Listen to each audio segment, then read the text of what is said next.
Estamos agora no momento de reflexão da palavra do Senhor nosso Deus. Irmã Meire, por favor. Boa noite.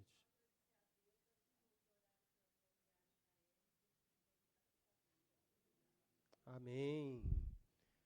Nos alegrando com aqueles que se alegram, tá? A irmã Meire, alegre, conseguiu viajar com a filha, aproveitar aquele tempo, compartilhando conosco da sua alegria, e nós também nos alegramos com ela.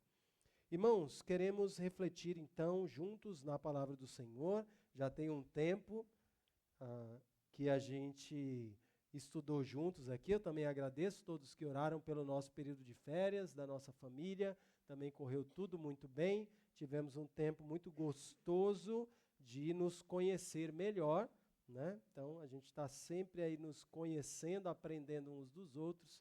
Então, foi um tempo de nos conhecer melhor em família, um tempo de aproveitar também.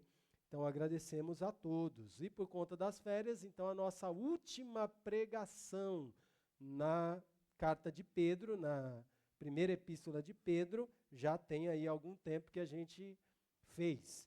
Mas hoje nós vamos avançar, nosso objetivo é avançar na nossa exposição bíblica. Estamos estudando essa carta do começo até o fim, capítulo por capítulo, versículo por versículo. E para essa noite, nós estaremos refletindo no trecho que compreende os versos de 7 a 11 do capítulo 4. Então, primeira epístola de Pedro, capítulo é o capítulo de número 4, e os versículos em questão são os de 7 a 11. Como eu já disse hoje à noite, eu estou utilizando a versão atualizada das Escrituras Sagradas e passo a fazer essa leitura. Você pode acompanhar na Bíblia e na versão que você tem em mãos. Primeira Epístola de Pedro, capítulo 4, a partir do verso 7, nós encontramos os seguintes dizeres.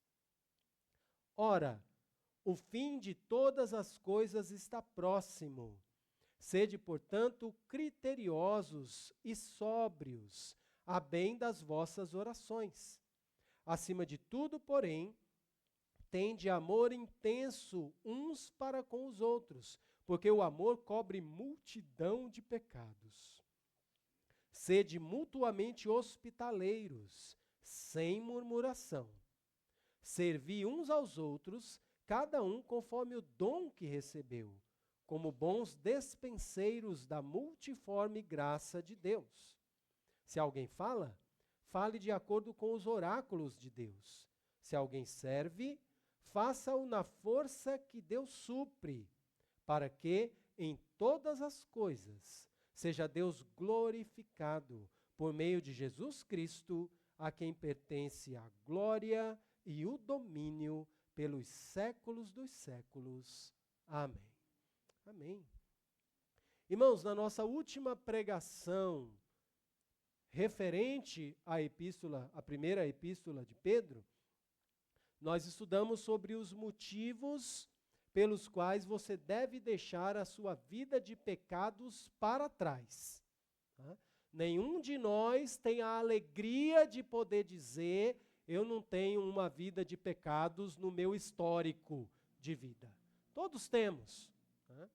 E esse histórico de vida de pecados muitas vezes nos persegue.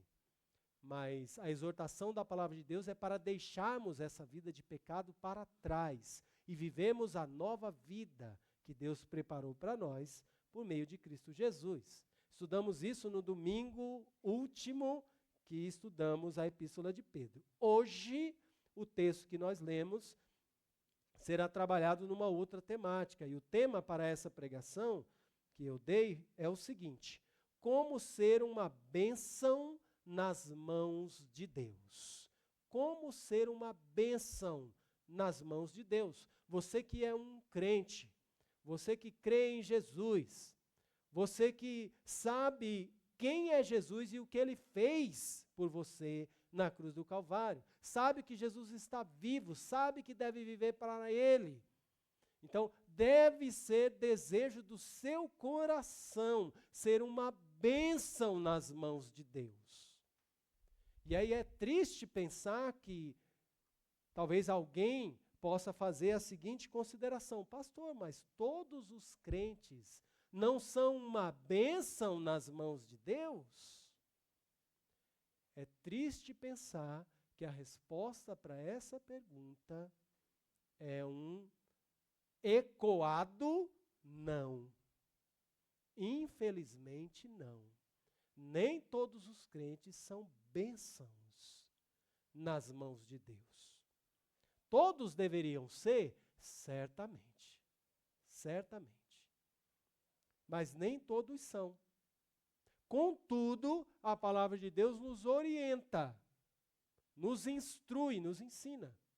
O que é que o crente deve fazer? Observar, se atentar, para que ele seja uma bênção nas mãos de Deus. E é sobre isso que o nosso texto fala. E é isso que nós estaremos vendo com mais detalhe e atenção agora nesse momento.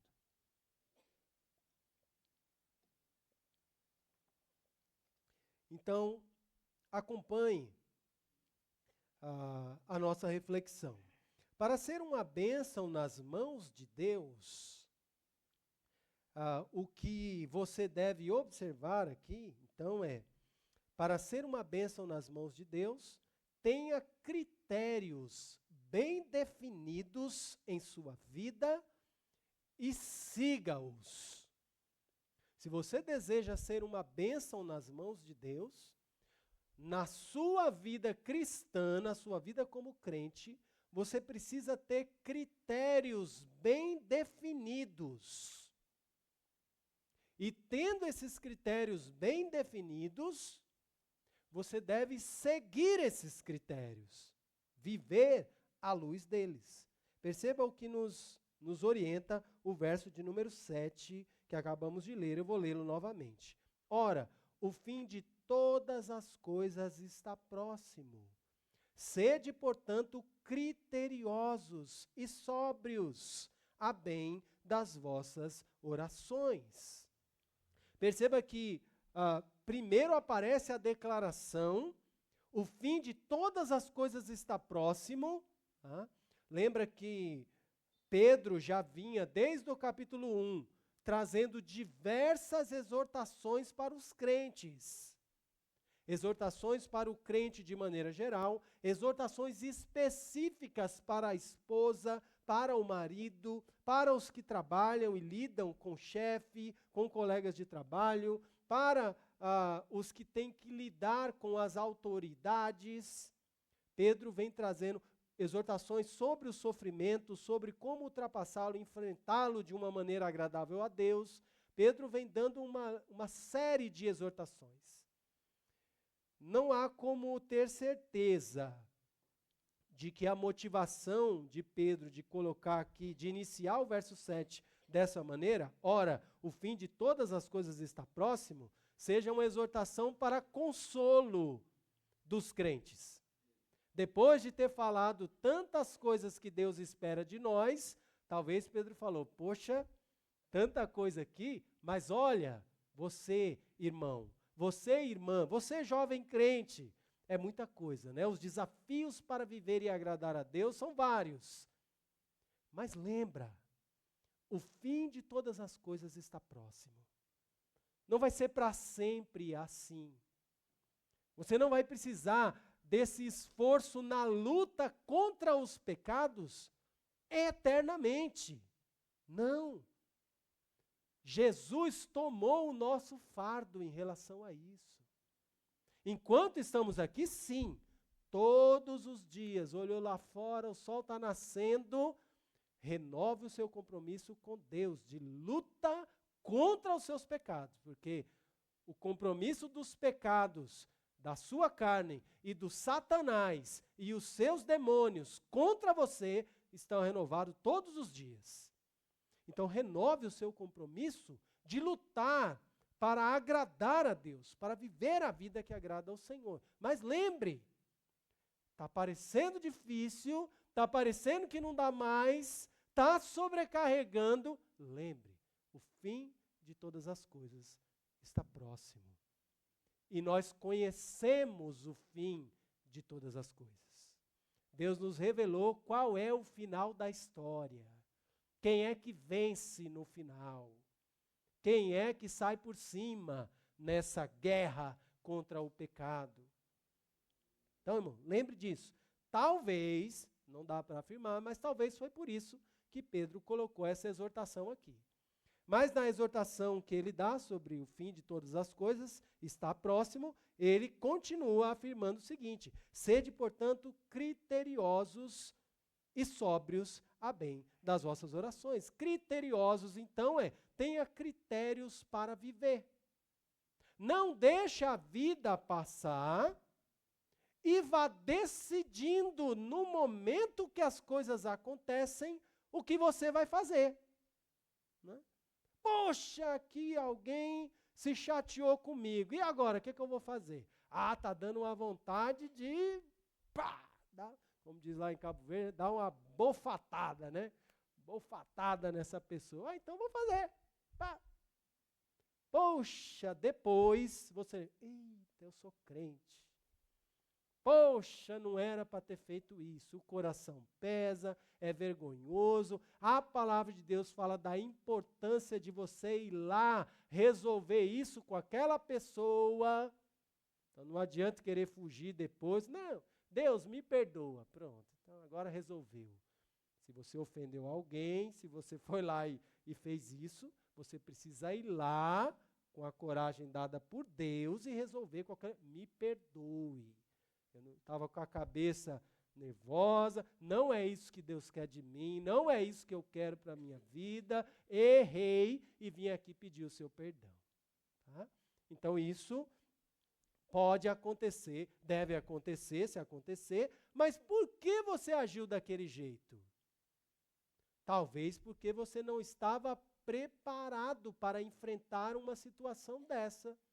E por que não estava preparado? Porque a palavra de Deus não fala nada sobre uma situação dessa. Será que fala? Opa! A palavra de Deus fala muito sobre como agir e reagir numa situação como essa. Fala muito. E nós temos a palavra de Deus em mãos. O que faltou então? Critério.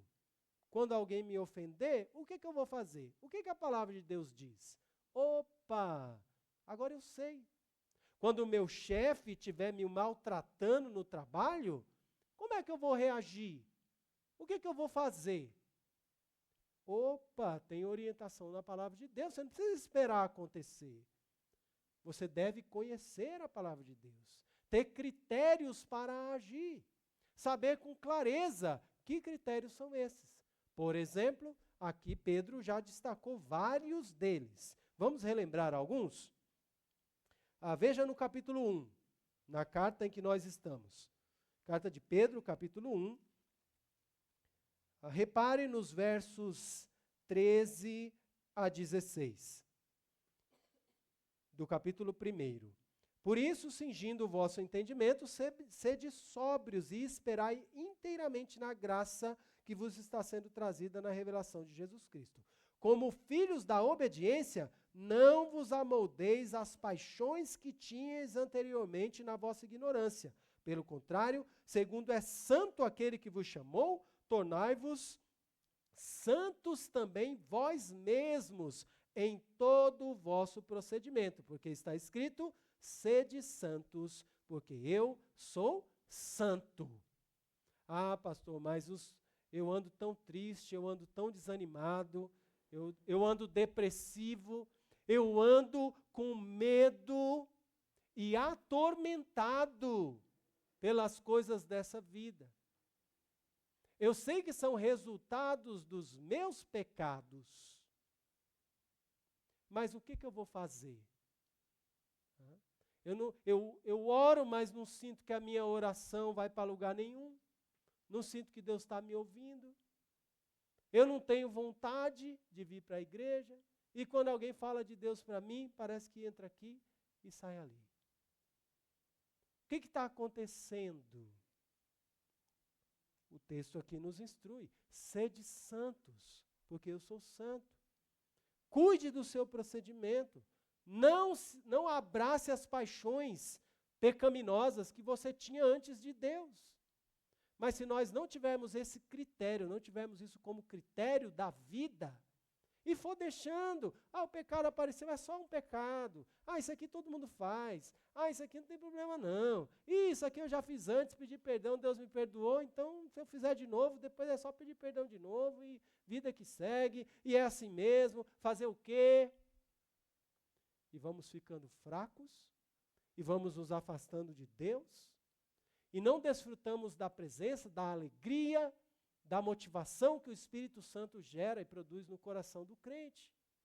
Mas por quê? Porque não temos critério. Estamos fazendo do jeito que a gente acha, ou do jeito que a maioria faz, que não é o jeito de Deus. Veja outro trecho, capítulo 2, versos 1, 2 e 3. Despojando-vos, portanto, de toda maldade e dolo, de hipocrisia e invejas, de toda sorte de maledicência, desejai ardentemente, como crianças recém-nascidas, o genuíno leite espiritual, para que por ele vos seja dado crescimento para a salvação. Deseje ardentemente a palavra de Deus. Mas será que essa é uma descrição legítima do que você tem feito na sua vida em relação à palavra de Deus? Do seu relacionamento com a Bíblia? Será que você deseja ardentemente a palavra de Deus? Você veio aqui hoje desejoso, com um desejo ardente de ouvir a palavra de Deus e aprender dele? Ou você veio porque tem culto todo domingo e tem que vir? Ou você veio porque você não tinha outra coisa melhor para fazer? Eu não sei. E se você tem um desejo ardente pela palavra de Deus, então você pega na Bíblia só aqui? Você escuta só aqui? Você tenta aprender e busca a Deus só aqui? Irmãos, capítulo 1, versos 13 a 16, capítulo 2, de 1 a 3, capítulo 2, de 11 a 12, capítulo 2, de 13 a 15, capítulo 2, verso 18, capítulo 3, 1 e 2, capítulo 3, verso 7, capítulo 3, de 8 a 9, capítulo 3, verso 15, capítulo 4, 1 e 2. Esses são alguns princípios, alguns critérios para a vida do crente que Pedro já explicou nessa carta. Nós não estamos falando da Bíblia toda. Que há critérios que orientam o crente na Bíblia toda, em especial no Novo Testamento, mas também muitos deles no Antigo Testamento, válidos para o crente, para a Igreja de Deus. Então, se você não tem critérios na vida, você vai viver do jeito que der, do jeito que acontecer. Vamos vivendo e depois, quando Jesus voltar, ou quando eu partir daqui, aí eu falo com ele: Senhor, isso aí, esse resumo da minha vida aí é o que deu para fazer. O que eu ia fazer? O que eu sabia era isso, o que eu entendi era isso. Teve horas que o Senhor sabe aí que eu até queria fazer diferente, mas o Senhor sabe, né? A carne é fraca e também eu sou meio nervoso, o Senhor conhece, todo mundo na minha família é assim. Aconteceu. E é isso aí, Jesus, agora é contigo. Né? Tenha misericórdia de mim. Tá? Acertou, não tenha misericórdia de mim, né? Mas o resto, se estiver perguntando sinceramente, o que eu poderia fazer? Se você perguntar isso diante de Cristo naquele dia, né? Talvez, lembra, a palavra de Deus permanece para sempre. A tua palavra está firmada no céu. Talvez Jesus vai pegar a Bíblia que está lá, né? E vai falar assim, olha, minha Bíblia até soltou. Jesus vai pegar a Bíblia que está lá e vai falar, isso aqui que você poderia ter feito. Isso aqui, Olha aqui em Pedro. Olha aqui em Hebreus. Olha aqui em Tiago. Olha aqui em Gênesis. Olha aqui em Salmos. O que você poderia ter feito. Olha aqui nos evangelhos o que foi que Jesus fez. Porque tiveram critério. Eu mandei os critérios. Não é para inventar os critérios. Então eu vou pensar aqui. Como é que eu posso viver e agradar a Deus? Deixa eu inventar umas coisas bem legais, sobre agradar. Não precisa. Os critérios já vieram. Recebemos. E não veio dessa igreja. Né? Você pode falar, o pastor não dá para confiar muito não nos critérios que ele está trazendo aí para nós, tá? Não são meus. não são dessa igreja, não são de homens, não é deste mundo, veio do céu. Então tenha critérios. Mas do que adianta? Irmãos, deixa eu dar uma ilustração, né? Esses dias eu estava trabalhando questões de disciplina na minha própria vida. Ou seja, eu vi que algumas coisas eu poderia estar mais disciplinado. Por exemplo, alimentação. Então, eu não estava comendo, eu acho, tão ruim, mas poderia ser mais disciplinado. Tá? Exercício físico. Então, para mim era 0. Né? Então, estava desequilibrado. Tá? Então, eu comecei a notar essas coisas. E aí, pensando nisso, eu disse, poxa, eu vou separar um horário para fazer um pouco de exercício físico. Eu vou pensar um pouquinho sobre o que eu devo estar comendo. Já estou com 45 anos, então, fazendo 46 esse ano, não quero comer as mesmas coisas que eu comia quando eu tinha 15 anos, né? Porque o corpo era outro. Daqui a pouco vai fazer muita diferença. Então eu fui pensando nisso e fui pensando os critérios que vão me ajudar a viver mais, viver melhor, com mais saúde, ter mais tempo, mais força para servir a Deus. Mas eu tive que pensar, criar esses critérios e, como diz o texto, veja lá, estamos no capítulo 4, né? Vamos voltar lá? O texto diz, sede criteriosos e sóbrios. Sóbrio, a palavra sóbrio significa atento, tá? Quem não está sóbrio, a gente usa no contexto de bebida, né? Então tem a pessoa bêbada, ela está desatenta, ela está fora de si, ela não está sóbria. E a pessoa sóbria, que é a pessoa atenta, a pessoa pronta, a pessoa alerta, desperta. Tá? Então ele diz, tenha critérios e seja sóbrio, ou seja, esteja atento para obedecer. Reconheça os critérios que Deus já deu e observe esses critérios. Porque não adianta também ter os critérios, todos nós temos, está aqui, ó, é a Bíblia, de Gênesis a Apocalipse. Eu tenho, você tem, todo mundo tem. Agora, você está observando, você está colocando isso em prática na sua vida? Essa é a sobriedade. Você está pensando sobre a sua vida todo dia na hora de encostar a cabeça no travesseiro, ou se você dorme sem travesseiro, então encostar a cabeça lá na sua cama, você pensa, poxa, onde eu acertei, onde eu errei nos critérios de Deus? Amanhã eu quero viver mais alinhado a esses critérios que Deus estabeleceu para a vida de quem é filho dele, de quem é servo de Cristo. Então, tenha critérios, e os critérios são a palavra de Deus, a orientação da palavra de Deus. Tá? E obedeça, pratique, coloque em prática os princípios que você encontra aqui, tá? Na palavra do Senhor. Por quê? Ele diz, a bem das vossas orações. O que significa isso? Isso é a promessa de Deus de que qualquer oração que você fizer, Deus vai te dar aquilo que você está querendo. É isso, será? Evidentemente que não. Tá? A bem das vossas orações significa as suas orações vão ter sentido. As suas orações vão estar alinhadas. Uma vida que tem critérios, e esses critérios são os critérios de Deus, não o da sua família, não o da sua cabeça, não o do mundo geral, mas os critérios de Deus. Eles estão aqui na palavra. E você está vivendo uma vida com sobriedade, você está atento, você está vigilante. Deus falou isso, é isso que eu quero fazer. Deus também disse assim, é assim que eu quero ser. Deus falou que isso é importante, então isso é importante para mim. Deus falou que aquilo ali é ilusão, então eu não vou atrás disso. Os critérios estão postos, você está sóbrio, está atento para isso, então Deus estará com você. As suas orações serão acolhidas por Deus, estarão alinhadas ao que Deus quer e serão respondidas pelo Senhor. Às vezes a resposta vai ser para esperar, às vezes a resposta vai ser não, o que você pedir, e às vezes vai ser sim, mas vai fazer sentido. Agora, uma vida de oração a Deus, uma vida que busca o favor de Deus, a bênção de Deus, mas essa vida é uma vida sem critério nenhum.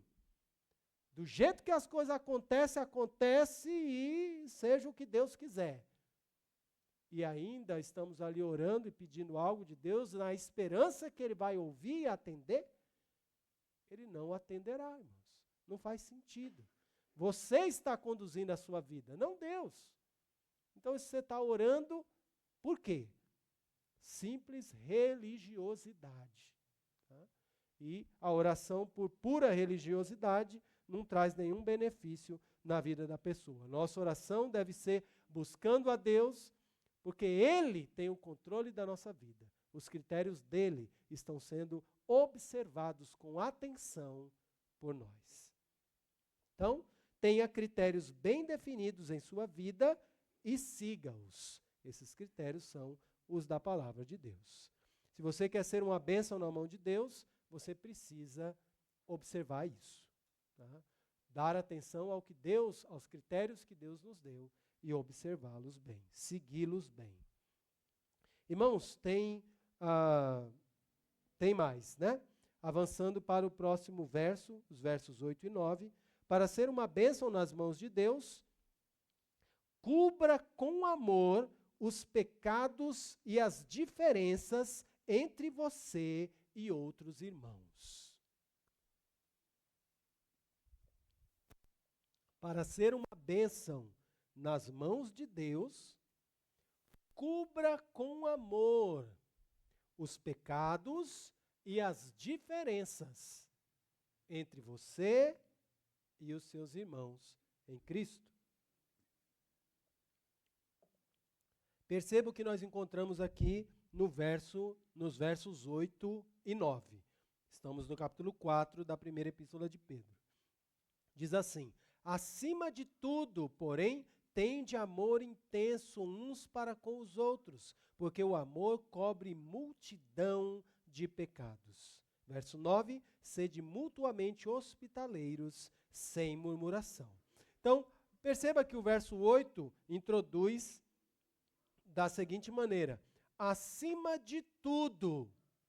Então, Pedro acabou de falar que o fim de todas as coisas está próximo, ou seja, é importante perseverar, não desistir, mesmo que está difícil, mesmo que a coisa não é simplesinha, vai lá, prossegue, porque vai chegar o fim, e o fim é vitória por Jesus Cristo. Tá?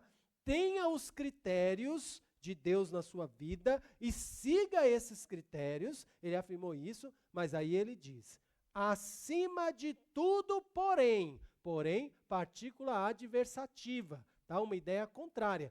Tudo isso é importante, mas, mesmo que observar os critérios de Deus e fazer é tão importante, mesmo que perseverar é tão importante, tem algo acima de tudo isso. Poxa, acima de viver uma vida atento para os critérios de Deus, acima de perseverar na carreira cristã, o que é isso que é superior a isso? Ele declara e explica, verso 8. Acima de tudo, porém, tende amor intenso uns para com os outros. Conhecer os critérios da palavra de Deus, saber o que Deus quer de você e de mim.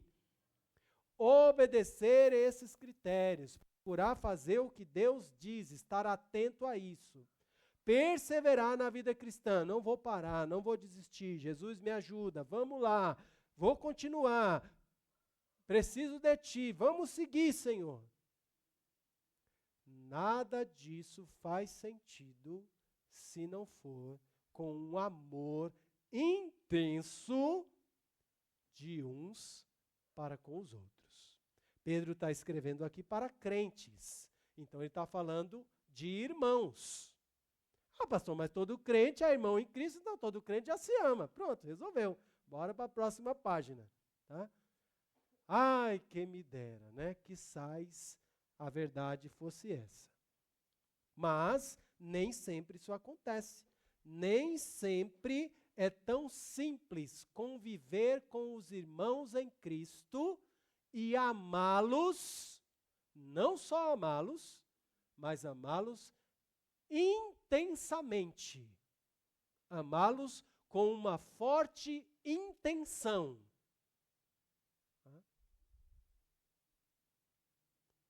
ao ponto de você demonstrar por esses irmãos um amor como o amor de Cristo.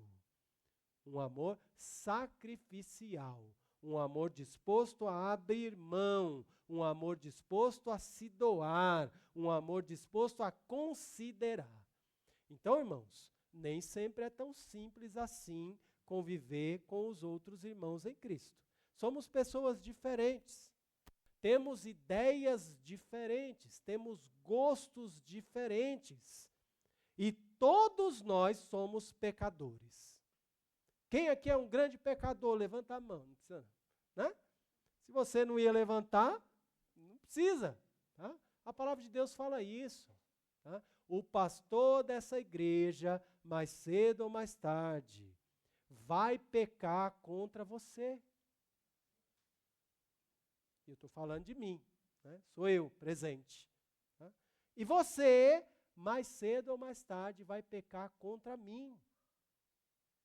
É inevitável que num lugar onde estão muitos pecadores reunidos, o pecado se manifeste. É inevitável.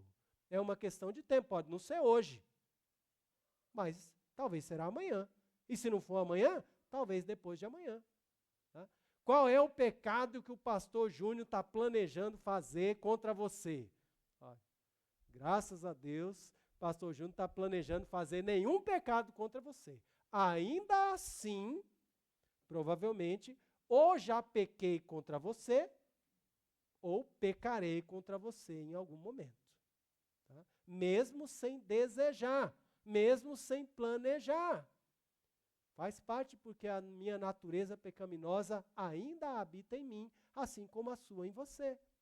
Então, irmãos, o que precisamos entender é que o amor devido para os nossos irmãos, dê uma olhada aí, quem está do seu lado, dê uma olhada aí para os irmãos lá atrás, dá uma olhada aí, tá?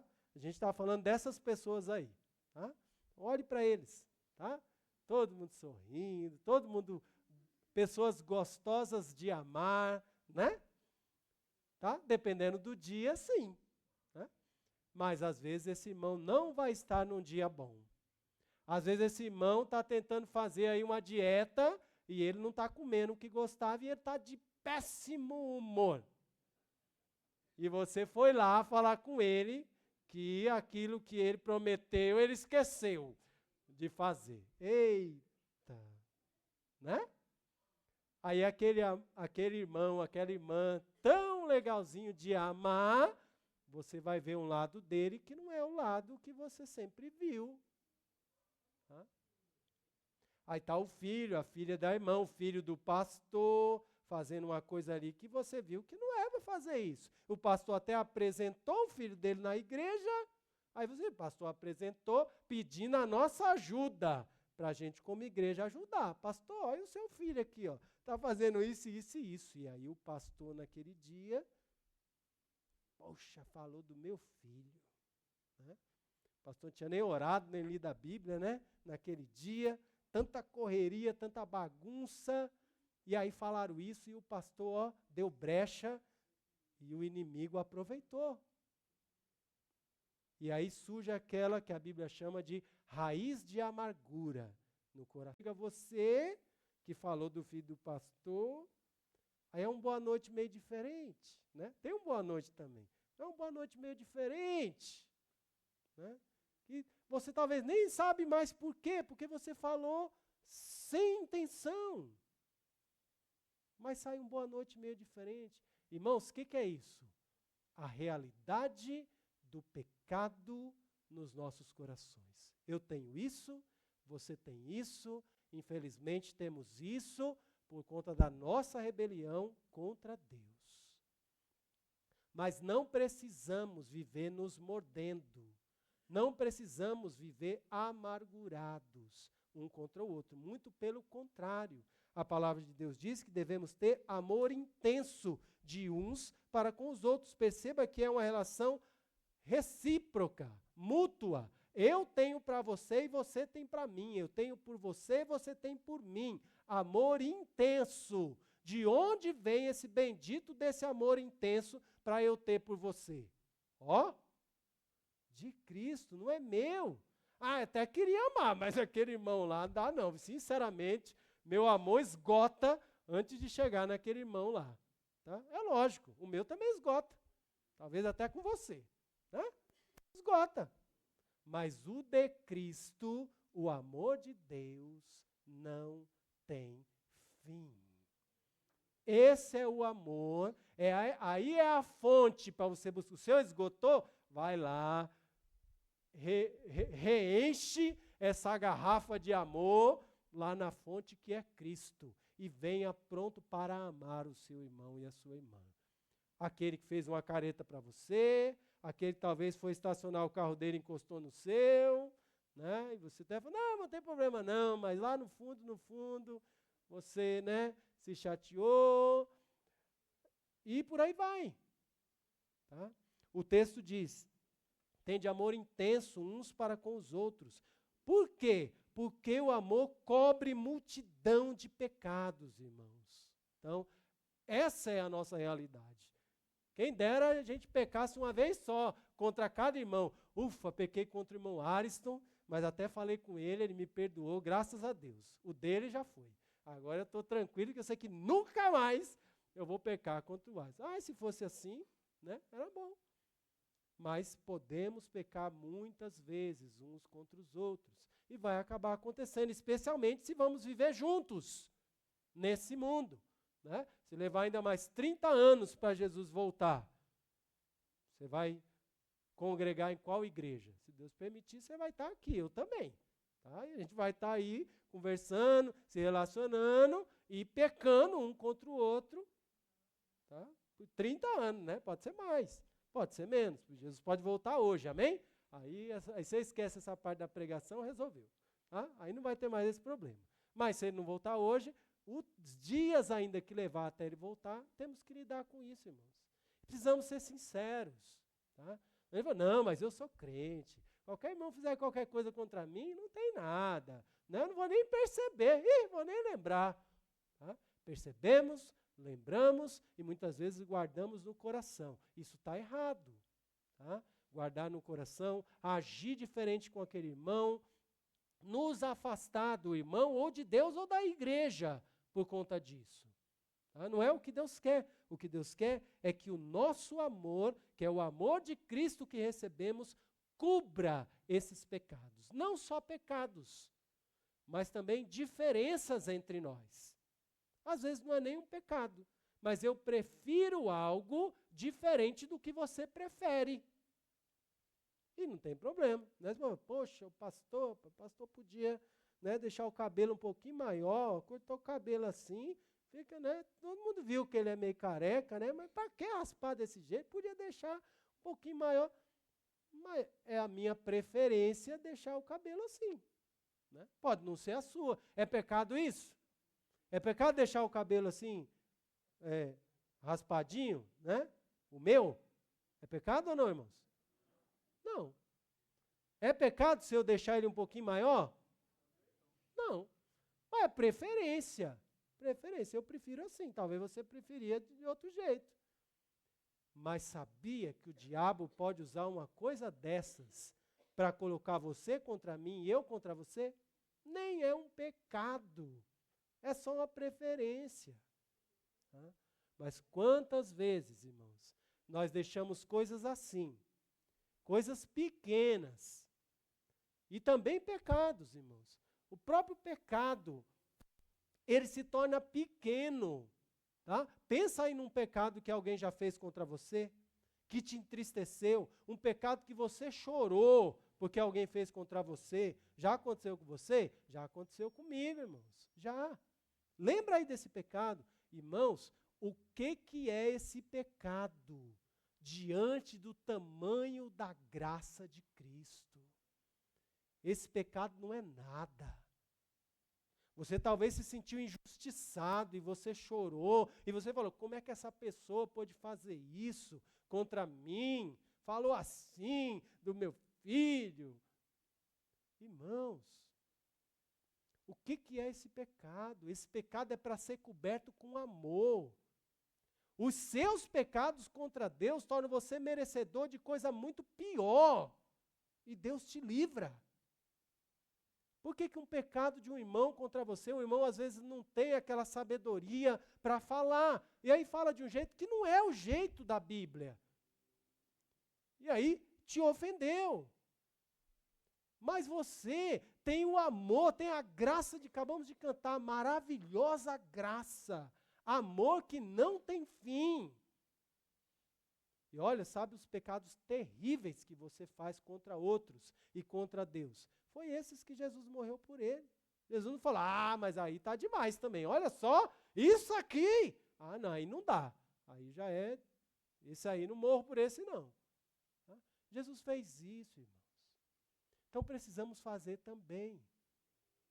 Temos que tornar essas coisas pequenas. Estamos aqui discutindo se o piano é mais para cá, é mais para lá. E, mas o irmão falou assim, pisou no meu pé, falou que ia fazer, trazer domingo passado, esqueceu, é porque não gosta de mim. Enquanto a verdadeira luta contra Satanás, a nossa luta não é contra carne e sangue, a nossa luta é contra os poderes espirituais do mal. Hoje eu vi notícia da Nigéria, o genocídio de cristãos que está acontecendo lá. Um pastor lá que 9 pessoas da família dele já foram mortas, porque ele está pregando a palavra de Deus. Não é morta porque ficou doente, não. Porque ele é pastor para intimidar ele, para ele parar de pregar o nome de Cristo. E várias ameaças de morte que ele tem. E os irmãos da igreja vêm para a igreja e o pastor continua lá. Pessoas de outros países querendo dar asilo para aquele pastor, falando assim, vem para cá, se você ficar aí você vai morrer, já mataram um monte de gente da sua família, vem para cá. E ele falou, vou ficar aqui e vou pregar a palavra de Deus. Seja na vida, seja na morte, minha vida é para o Senhor. E nós estamos ali chateados e brigando e deixando de servir a Deus por causa que aquela roupa, aquilo que falou aquele dia. Não é isso que Deus quer de nós, irmãos, mas sim que o amor cubra uma multidão de pecados. Não importa o que fizerem contra você, não importa quem foi o pastor, vai lá, fala para ele, pastor, você fez isso, eu não gostei, chorei, mas eu sei que Jesus ama você, sei que Jesus me ama, e vamos resolver isso e vamos seguir servindo a Cristo, que é o que importa. É assim, irmãos, que a gente tem que fazer. É isso que nós estamos vendo aqui.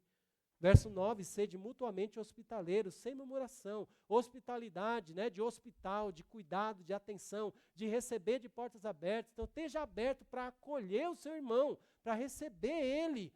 Quando ele vier falando uma coisa que talvez não te agradou tanto, que talvez não foi a coisa certa que ele fez, acolha esse irmão. Seja hospitaleiro e sem reclamar. Murmuração é reclamação, sem ficar reclamando. Eita, lá vem aquele irmão de novo. E pediu oração, disse que era uma porta de emprego que precisava. Aí veio pedir oração para mim, eu falei que ia orar. Agora todo domingo ele vem, está orando por mim, né? Ixi, lá vem ele lá, perguntar se eu estou orando. Ô, irmão, estou orando. Ô, irmão, e o emprego lá? Estou orando, viu? Tá, mas... tomara que arrume logo esse emprego aí, porque não estou aguentando mais, perseguindo para saber se eu estou orando. Vamos, seja hospitaleiro, acolha, acolha o irmão diferente, acolha o irmão que não pensa exatamente como você, acolha o irmão que tem uma preferência diferente que a sua.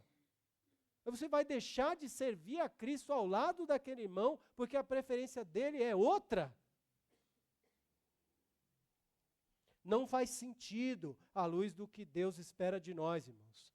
Temos que ser mutuamente, eu para você, você para mim, hospitaleiros. Eu estou disponível para você, você disponível para mim. Eu me esforço, abro mão das minhas preferências, me sacrifico para o seu bem. E você faz isso por mim também. Não porque eu mereço, não porque eu sou bom, não porque eu sou o pastor, e eu não faço por você porque você é membro dessa igreja. Fazemos porque Cristo nos ama, porque somos de Cristo, porque somos salvos, estamos caminhando para o mesmo destino, temos o mesmo Senhor, a mesma fé, o mesmo propósito. É isso que Deus espera de nós. Para ser uma bênção nas mãos de Deus, tenha critérios bem definidos em sua vida e siga esses critérios. Os critérios são de Deus. Você deve estar atento e observá-los. Para ser uma bênção nas mãos de Deus, cubra com amor os pecados e as diferenças entre você e outros irmãos. Cubra-os com o amor de Cristo. Faça isso. É o desejo de Deus. Por fim, para ser uma bênção nas mãos de Deus, entregue aos outros aquilo que Deus te deu para entregar para eles. Irmãos, nem tudo que Deus nos dá é para nós. Nem tudo que Deus nos dá é para nós. Tá? Tem alguém nesse momento recebendo uma pizza. Quem gosta de pizza aí? Tá? Nesse momento tem alguém recebendo uma pizza. Tá? Mas quem tá deixando a pizza para ele é o entregador. Tá? O pizzaiolo fez a pizza com todo carinho, com os ingredientes selecionados, daquela pizzaria gostosa que você compra lá. E ele chegou no entregador e fez assim, ó. Toma aí essa pizza. Entregou a sua pizza para o entregador, olha só. Né? Mas o entregador não vai comer. A pizza não é para ele. Ele é só para fazer a entrega. A pizza é lá para você, é lá para a pessoa que pediu. E ele chega lá e vê o número, vê o endereço, bate palma, toca a campainha, você vem, passa o cartão, é no crédito, vamos gastar o que não tem. E aí você pega aquela pizza deliciosa, né? E come. Mas por quê? Porque o entregador não comeu, porque se ele comesse você ficava sem. E por que ele não comeu? Porque não é para ele. Tem bênçãos de Deus que não são para você. São para outra pessoa. Talvez essa pessoa que está aí do seu lado. Olha para ele aí de novo. Tá? E Deus vai usar um entregador. E adivinha quem vai ser o entregador? É tu. É tu. Tá? Então, Deus deseja abençoar, inclusive você. Mas às vezes Deus não manda a bênção para você, a sua. Manda para outro. Para que ele abençoe você. Ele vai só entregar. Tá? Agora, irmãos, erroneamente a gente pensa, Deus pôs na minha mão, é meu. Não é não? Cara, se era para ele, Deus que desse para ele. Botou aqui, meu amigo, agora daqui não sai. Tá? Irmãos, esse pensamento é um pensamento equivocado. Esse pensamento não está alinhado com o que nós encontramos aqui. Veja só, versos 10 e 11. Servir uns aos outros. Tá? Eu sirvo você, você me serve. Cada um conforme o dom que recebeu. Dom é a mesma palavra que presente, tá? Poderia ser traduzido por presente. Cada um conforme o presente que recebeu. E o texto continua dizendo, como bons despenseiros da multiforme graça de Deus. Então, qual é o presente que você recebeu? Tá? O texto diz, é a graça de Deus. Você recebeu graça. Tá? Graça. Graça é de onde a gente fala, de graça, né? Quanto você pagou para receber isso? Nada. Deus se agradou em te dar. Tá? Como é essa graça? Onde é que está lá na sua casa? Está no armário, está na cozinha, está debaixo da cama. Como é essa graça? Como é que você sabe qual é a graça que você recebeu de Deus? Tá? Ela parece com o quê? É redonda ou é quadrada? Ou é triangular? Ela é grande ou é pequena? Tá? Como que ela é? O texto diz também, a multiforme graça de Deus. Talvez a minha é redonda, a sua é quadrada. A do outro irmão é triangular. Talvez a minha é grande, a sua é pequena. Talvez a sua é gigantesca. A minha é transparente, a sua é da cor dessa parede. Tá? Eu estou só fazendo uma ilustração para que a gente entenda. Deus dá diferentes coisas, diferentes presentes, diferentes dons para os irmãos da igreja, os filhos dele. Tá? Para um, Deus dá o dom de pregar. E não são todos os irmãos da igreja que vão ter dom de pregar. Tá? Eu poderia descer agora e convidar um dos irmãos para continuar a pregação. Dependendo de quem eu convidar, se a pessoa quisesse vir, ia vir com a perna tremendo, falando, eita, como é que eu vou pregar? Não sei fazer isso. E não tem problema. Deus não te deu esse dom. Mas Deus me deu esse dom. Deus me deu o dom de pregar. Tá? Para quê? Para mim? Não é para mim, irmãos.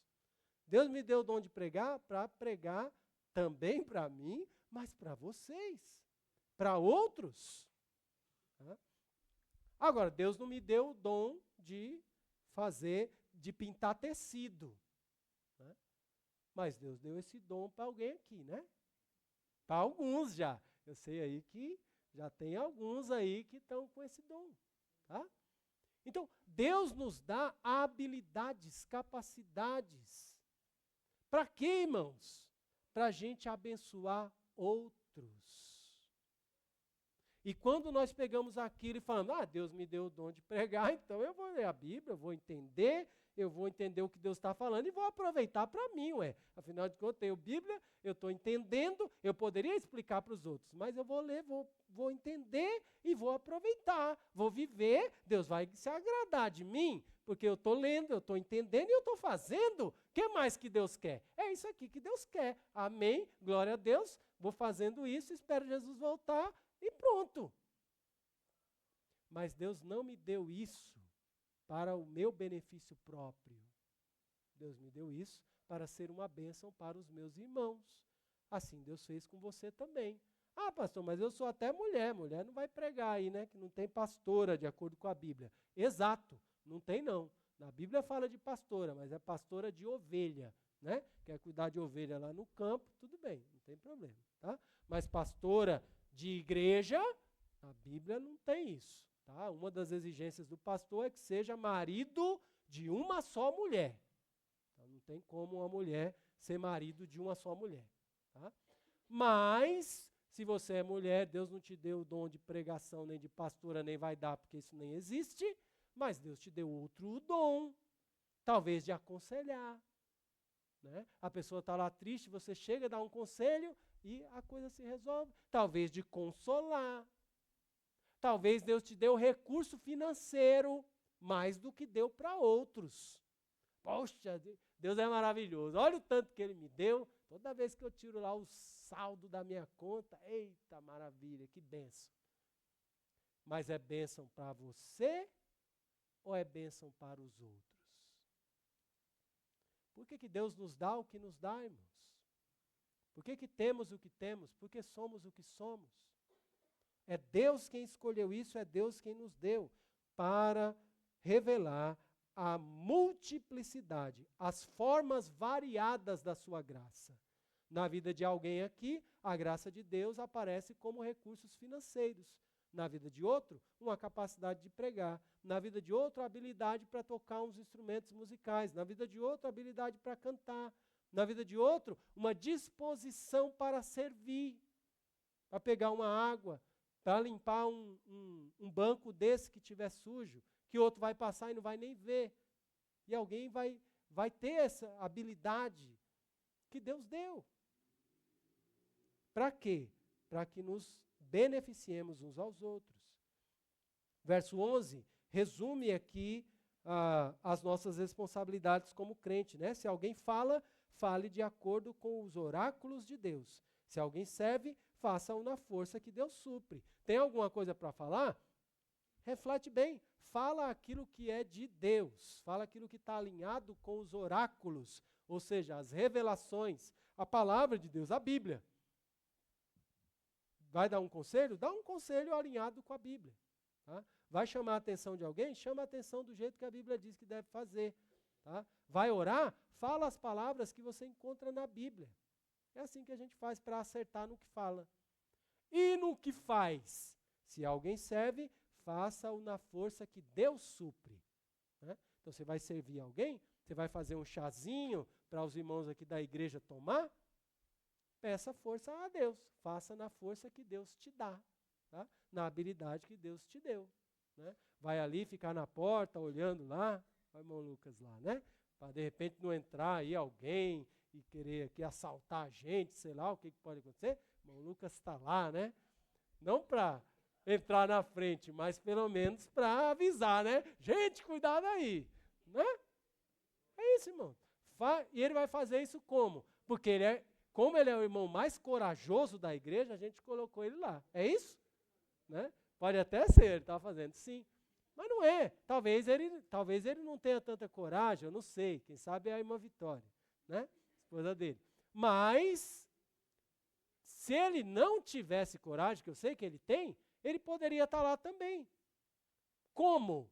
Na força que Deus dá. Olha, não sou a pessoa apropriada para estar aqui, mas precisa, eu estou disposto, Deus me dê força e eu vou ficar lá. E que Deus me ajude, né? E Deus está ajudando, tá? Então, tem algo para falar? Fale o que Deus diz. Tem algo para fazer? Faça na força que Deus dá. Fazendo assim, irmãos, tudo será para Deus e por Deus. Você falou uma coisa bonita? Ah, é bonito porque saiu da Bíblia. Então é glória a Deus. Você fez uma coisa e deu certo, né? Foi lá consertar seu carro e deu certo, consertou? Foi na força de Deus. Então glória a Deus. Assim, tudo que falamos e fazemos será para a glória de Deus, porque é feito na força de Deus e por meio da palavra de Deus. É assim que Pedro termina o verso 11. Seja Deus glorificado em todas as coisas, por meio de Jesus Cristo, a quem pertence a glória e o domínio pelos séculos dos séculos. Amém. Amém, irmãos? Amém. Nós chegamos aqui ao final do nosso culto. Você quer ser uma bênção nas mãos de Deus? Amém? Amém. Bom, você pode ser maldição no meio da igreja, mas não é isso que você quer. Você quer ser uma bênção. Então, tenha critérios bem definidos em sua vida, os critérios de Deus, e siga-os. Cubra com amor os pecados e diferenças entre você e outros irmãos. E, por fim, entregue aos outros aquilo que Deus te deu para entregar para eles. Aquilo que Deus te deu para entregar aos outros, entregue. Não roube. Não fique com a bênção de outros na sua mão só porque Deus colocou na sua mão, mas o destino era outros. Certifique-se de estar sendo bênção através do seu serviço, através da sua fala, no poder de Cristo, de acordo com a palavra de Deus, para os seus irmãos em Cristo. Vamos orar? Senhor nosso Deus, obrigado pelo que refletimos na tua palavra. Nos abençoa enquanto encerramos este culto. Que o Senhor continue operando para o teu louvor e a tua glória nas nossas vidas, que sejamos de fato bênção nas tuas mãos e que tudo que falamos e fazemos, por meio de Cristo Jesus, redunde em honra, glória e louvor, hoje e para todos sempre, no nome de Jesus. Amém. Amém. Os jovens vão apresentar um